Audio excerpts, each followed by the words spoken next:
Good morning, friends. In today's lecture, we are going to discuss the introduction of international law. Now, in this presentation, we will be discussing the definition of international law, then what is the nature of international law, and the basis of international law.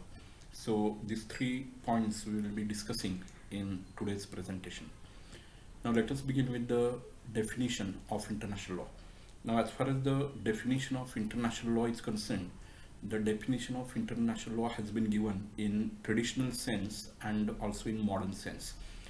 Now, so far as the traditional definition is concerned, which was given by Oppenheim, the traditional definition, it says that international law regulates the relationship among the states. So primarily international law is concerned only with the states, and therefore Oppenheim had defined international law as the law which regulates the relationship among the states. Now, this definition was quite narrow and it was not bringing into account or taking into account all the developments which have taken place in the field of international law. And therefore, Oppenheim, he found a need to modify this definition or to expand this definition. After the Second World War, it was found that some individuals, they have committed the violation of international law. The Nazi army under Hitler, it had committed genocide of thousands of Jews. That is, only the Jews were selected, and after selecting the Jews, they were deliberately killed. And that offense is known as the offense of genocide. So certain violations of international law, it can be committed even by the individuals. After Second World War, number of international organizations were established, such as United Nations Organization and World Health Organization and number of others. So it was thought necessary that even international organizations need to be brought within the definition of international law. Another development that took place was the establishment of number of multinational corporations and emergence of certain liberation movements or the freedom movements in number of countries. And therefore, it was thought essential that these non-state players or the non-state entities shall also be brought within the domain of international law. And therefore, Oppenheim, he has modified his definition of international law, and in the modified definition he has said that international law deals with the relationship among the states, and it also regulates the relationship between a state and an individual, state and international organizations, and also the relationship between state and non-state entities such as the multinational corporations. So the definition has been broadened or it has been expanded by Oppenheim, taking into account the developments that took place especially after the Second World War. So all these developments have now been incorporated in the modified definition of international law. So now international law regulates not only the relationship among the states, but it also regulates the relationship that exists between a state and individual, a state and the international organization, and the state and non-state entities such as the multinational companies and the liberation movements. So all of them have been taken into account while modifying the definition of international law by Oppenheim. Stark has also offered the similar definition, and he has also made a mention of states, individuals, international organizations, and non-state entities. So now this broadened or expanded definition, it has been accepted as the proper definition of international law. Now, these two definitions represent a traditional and a modern point of view to look at international law. After the definitional aspect, now let us turn to nature of international law. Now, in the nature of international law, we are primarily concerned with the question whether international law can be called as a true law or as a real law or not.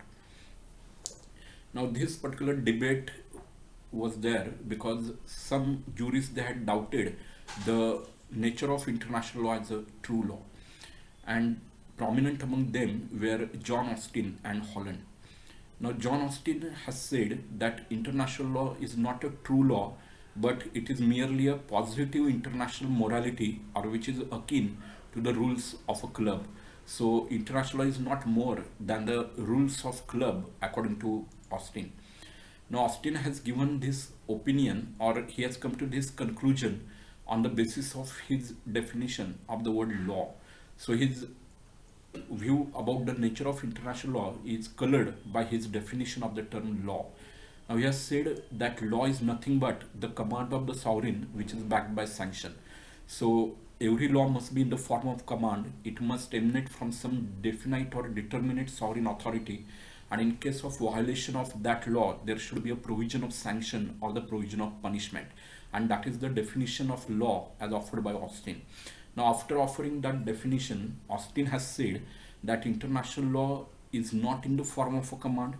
Further, international law is not issued by definite or determinate sovereign authority, and lastly there is no provision of punishment or there is no provision of sanction if the provisions of international law are violated. And on that basis, Austin has concluded that international law is not a true law or it is not a real law.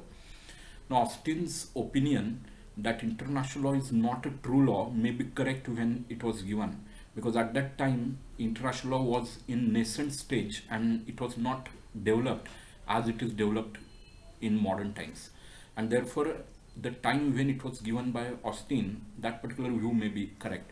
But now his view is not correct and it has been widely criticized, because international law is very much a true law and it comes from a determinate or definite sovereign authority. Now the critics of Austin have said that international law, it is largely nowadays in the form of international treaties, and each and every country or each and every state which is signing the international treaty, it is a kind of determinate sovereign authority. So we can locate the sovereign authority into the sovereign states which are signing the international treaties, and therefore international law does come from the definite or determinate sovereign authority. Further, Austin's opinion that there is no provision of sanction or punishment for the violation of international law is also not correct. This is because now, after the establishment of United Nations organization, the UN Charter has been adopted and it provides for the punishments for violation of international law in the form of suspension of membership and expulsion of a member from the United Nations organization. Apart from that, there can be trade sanctions or the economic sanctions or the embargoes which can be imposed upon the guilty state, and that's why there is a provision of punishment or there is a provision of sanction very much there in modern times, and therefore we can say that international law is a real law. Another reason for calling it as a true law is that the Statute of International Court of Justice, it directs the judges of the International Court of Justice that whenever any international dispute is brought for the consideration of the judges, then they shall decide that dispute in accordance with the provisions of international law. So there they have used the term law, and that's why international law is a true law. Further, the practitioners in the International Court of Justice and other international forums, they also consider international law as a law, and therefore we can conclude that Austin's opinion is not correct, and in modern times international law can be called as a real law or as a true law. Now Austin's view is also shared by another jurist known as Holland. Now Holland has also said that international law is not a true law but in different sense. Now he has said that international law is nothing but the vanishing point of jurisprudence. Now jurisprudence, it means the knowledge of law or the science of law. And according to Holland, since international law is not a law at all, that's why you do not require the knowledge of law in order to understand the international law. So Holland has said that international law is not a true law. He has further said that if we draw two parallel lines in a plane, one is represented by international law and other is represented by jurisprudence, then both those lines, they will go parallel to each other and they will meet only at the vanishing point or at the end point. And that's why he has concluded that international law is not a true law.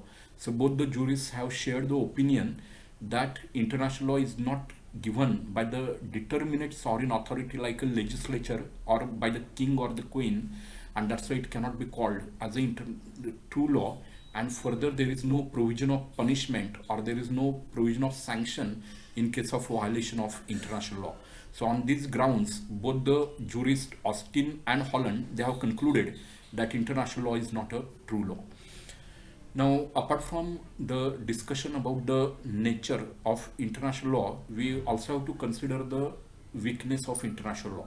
Although it is now accepted that international law is a true law, still it is a weak law as compared to municipal law, because international law is violated quite frequently and there is no effective enforcement mechanism or effective enforcement machinery in order to enforce the provisions of international law. Even though International Court of Justice is functioning from Hague, still the International Court of Justice is not given the compulsory jurisdiction to take cognizance of each and every international dispute. Unless and until the dispute is referred to the International Court of Justice, the decision cannot be given. And even when the decision is given, that decision is not of binding nature. Further, the doctrine of precedent is also not applicable to the decisions given by International Court of Justice. And that's why we can say that in comparison with municipal law, the international law is quite weak law, and although it is a real law, still it is not as strong as the municipal law. So this is about the nature of international law. Now, after discussing the definition and nature of international law, let us turn to the basis of international law or the foundation of international law. Now, as far as the basis of international law is concerned, the basis can be found in three prominent theories, that is the natural law theory, the theory of Grotius, and the theory of positivism. And that theory of positivism is again classified into auto limitation theory and the consent theory. And there is one principle given by Italian jurist Angelotti known as the principle of pacta sunt servanda. So all they constitute the foundation or the basis of international law. Now firstly, let us come to the natural law theory. Now natural law theory was propounded in the 16th and 17th centuries, and it has quite a lot influence upon the development of international law. And some part of international law, it is taken on the basis of the natural law theory only. Now for example, the law relating to the humanitarian treatment of the soldiers wounded during the war, what is known as 4 Geneva Conventions. This particular part is based upon the natural law theory, and number of other parts, they are also influenced greatly by natural law theory. Now natural law theory was propounded by the scholars like Hobbes, Locke, Rousseau, St. Thomas Aquinas, and number of other scholars. Now natural law is, however, nowhere defined, and what is meant by natural law is not certain, because different jurists have given different versions of the meaning of natural law. For example, according to some jurists, natural law, it means the moral principles. Some jurists have said that natural law is nothing but the principles of justice or the principles of utility. So what is exactly meant by natural law, there is no unanimous opinion, and that's why it is very confusing and it is very vague to say what is exactly meant by the expression natural law.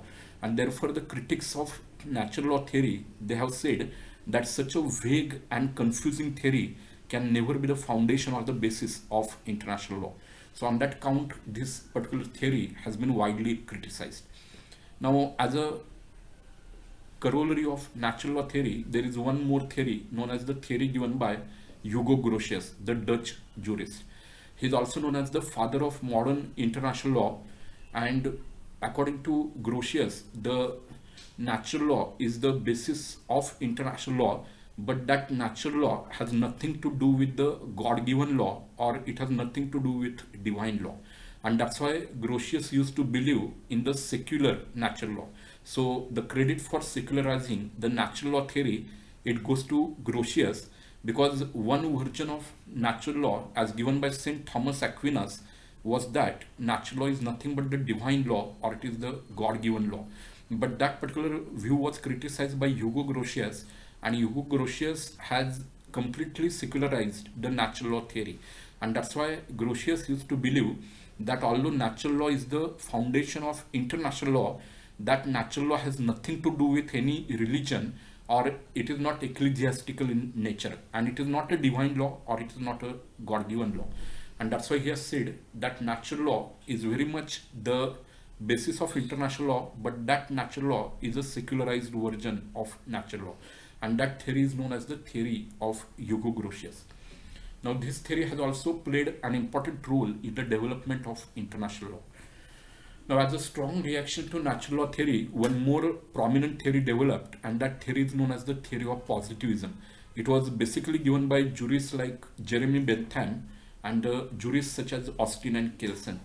Now, all these supporters of positivism, they used to believe that the international law is based upon the international custom and international treaties.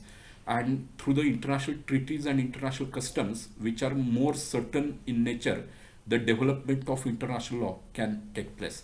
So the school of positivism believes in the written law, and it is in the form of the international custom and international treaties. And that's why this theory is known as the theory of positivism, which is the foundation of international law. Now, this theory is again divided into some other theories. The first out of them is known as auto-limitation theory, as given by the jurist called Jenny Link. Now, auto-limitation is a kind of self-restriction imposed by the state on itself, and therefore the auto-limitation theory, it says that the provisions of international law are nothing but the kind of auto-limitation or self-restriction imposed by the state on itself, and that is known as the auto-limitation theory. There is one more theory known as a consent theory. Now, consent theory, it means the international law is largely based upon the consent of the states, and unless and until the consent is given by the states, the international law cannot come into existence. Now, that consent may be given to abide by international custom, or that consent may be reflected when a particular state is signing the international treaty. So whenever the international custom is accepted or the international treaty is signed, at that time the consent is reflected, and therefore consent theory is also the foundation of international law. Now, one more foundation or basis of international law can be found in the principle given by Italian jurist Angelotti, and that is known as the Pacta Sunt Servanda. Now, the principle of Pacta Sunt Servanda, it means that the international treaties shall be respected and they shall be followed in good faith by the states. Because Angelotti used to believe that the greater portion of international law, it is based upon international treaties, and if the international treaties are not respected or they are not obeyed by the states, then the functioning of international law is not possible. And therefore, in order to ensure the smooth functioning of the international law, it is important that the international treaties shall be respected by the states in good faith, and that principle is known as Pacta Sunt Servanda, given by the Italian jurist known as Angelotti. So all these are known as the basis of international law or the foundations of international law. And in this today's session, we have discussed the definition of international law, then the nature of international law, and the basis of international law. So with that, we come to the end of this particular session.